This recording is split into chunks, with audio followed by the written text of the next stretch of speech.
Well, let's use the calculator to finish example number 4 from lesson 1 in unit 15. Our recursive formula, we are doing finance, so we're going to put 0 as our n min. Then we will enter second 7 to get u. We'll use n minus 1, close our parentheses.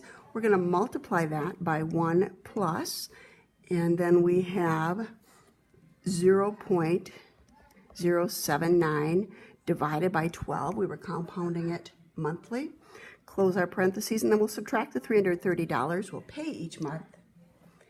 And our U min, we started with 17,000.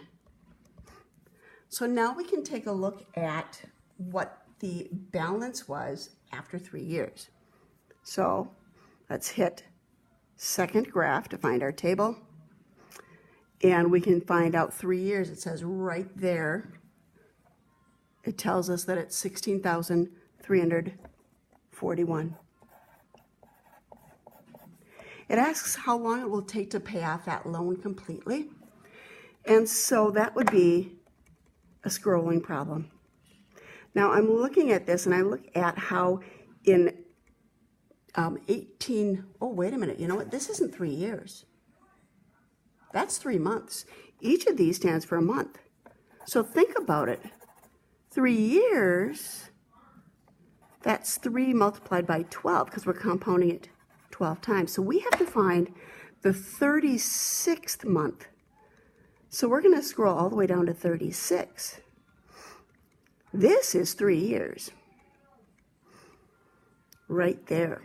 And so after 3 years, we're left with $8,173.20. And I have a feeling that my calculator rounded this. Probably didn't have enough places on the screen to give too many details. Now it wants to know how long it will take to pay it off completely. And when I look at this, I can see that I'm not even halfway through at 3 years. So my guess is let's try something like 5 years. And I know that 5 times 12 would give me 60. So I'm going to go to my table, and I'm going to hit second, and table set, I'm going to enter 60 months. And then we'll hit second table and see what happens. And it's going to take a while to think. And the reason for that is that my calculator is actually compounding. It's going back and finding the value from the year before, multiplying it by that, subtracting, finding the next one, taking that one, multiplying it by this, subtracting that, and calculating the next one. So that was quite a lot of work it did.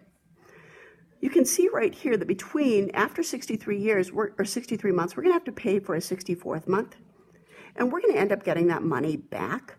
So it's going to take us 64 months to pay off that loan completely, which means 5 years, that would give us the 60, and 4 months.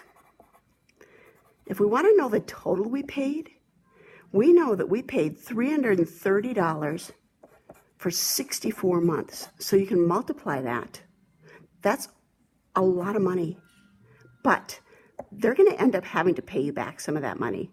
They're going to have to pay you back $288.4. So take whatever this was and 40 cents and subtract this amount. That's the total amount you paid for that loan. You'll be surprised how much you have to pay for a $17,000 loan if it takes you 5 years to pay it back.